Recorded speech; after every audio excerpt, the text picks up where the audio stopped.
Hi friends, అందరూ ఎలా ఉన్నారు? బాగున్నారా? అందరు బాగుండాలని మనస్ఫూర్తిగా కోరుకుంటూ మీ అశ్విని చల్ల. ఇవాళ మీకు చూపిస్తున్న వీడియో ఏంటంటే, నేను మా ఇంట్లో మనీ ప్లాంట్స్ ఎక్కడెక్కడ పెట్టాను, ఎలా పెట్టాను, అసలు ఎలా నేను వాటిని ఎలా చూసుకుంటాను, వాళ్ళ గ్రోత్ ఏంటనేది మీకు ఈ వీడియో ద్వారా చెప్పాలనుకుంటున్నాను అనమాట. సో నేనైతే మనీ ప్లాంట్ ఫస్ట్ ఒకటి మామూలు బయట ఒకటి ఉందండి, కొంచెం అంటే మన ట్యాప్ దగ్గర ఒకటి పెట్టాను, ఒకటేమో సింక్ దగ్గర పెట్టాను, ఒకటి బాల్కనీలో ఉంటుంది, ఒకటేమో సింక్ దగ్గర ఉంటుంది. ఇంకొకటి ఏంటంటే ఇది పాపం కొంచెం అంటే సంక్రాంతి హాలిడేస్కి వెళ్ళాం కదా, వాటర్ పోయాక కొంచెం డ్రై అయింది. ఇంకోటి ఏంటంటే ఇలా గోడకి ఇలా స్టిక్ చేసి పెట్టానమాట వాటర్ బాటిల్లో. అంటే కొంచెం నవ్వుకోకండి వీడియో చూసి. ఏంటంటే చిన్న చిన్న థింగ్స్ నాకు బాగా నచ్చుతాయి అన్నమాట. ఇలా బాటిల్లో కట్ చేసి వాటర్ పోసుకొని ఇలా పెట్టాను అనమాట.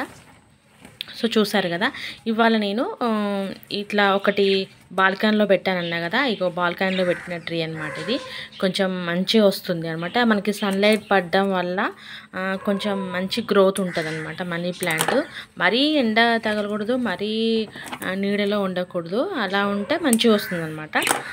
సో నేను ఇక్కడ ఏంటంటే సన్లైట్ పడుతుంది, అండ్ ప్లస్ మరీ ఎండ టైంలో కూడా ఎండ రాకుండా మనకి వాటర్ డ్రమ్ ఉన్నదనమాట. ఆ డ్రమ్ పక్కకు పెట్టాను అనమాట. మరీ ఇలా ఏమంటారు, నడినెత్తిన ఎండ వస్తుంది చూసారా, అంటే 12-31 ఆ టైంలో బాగా ఎండ కొడుతుంది కదా, ఆ టైం ఎండ పడకుండా ఏంటంటే డ్రమ్ కొంచెం సపోర్ట్ ఉంటుంది అనమాట, వాటర్ డ్రమ్.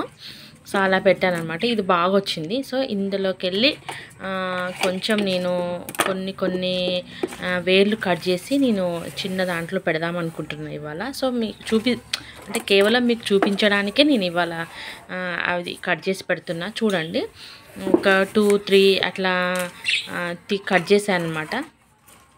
2-3 మండలు అలా కట్ చేశాను. చూడండి, ఇక ఇందులో పెడుతున్నాను అనమాట సర్ఫ్ ఎక్సెల్ లిక్విడ్ ఉంది కదా, ఆ లిక్విడ్. సో అయిపోయింది. ఆ లిక్విడ్ డబ్బా నేను మరీ దాచాను, ఇలా వీడియో చేసి పెట్టాలనేసి దాచిపెట్టాను అనమాట.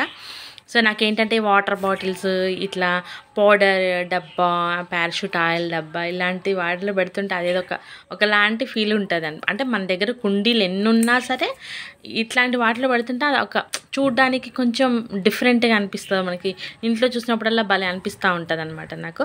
సో నేను ఈ సర్ఫ్ ఎక్సెల్ దాంట్లో ముఖ్యంగా ఏంటంటే అందులో కొంచెం కూడా లిక్విడ్ ఉండకూడదు, ఎందుకంటే సర్ఫ్ కదా, మళ్ళీ మనకి ఆ వేర్లు రావడానికి కొంచెం ఇబ్బందిగా ఉంటుంది. నీట్గా వాష్ చేసుకొని నీట్గా క్లీన్ చేసి 1 డే డ్రైగా ఉంచి అప్పుడు నేను దీన్ని యూజ్ చేస్తున్నాను అనమాట. మీరు కూడా అలా యూజ్ చేయొచ్చు.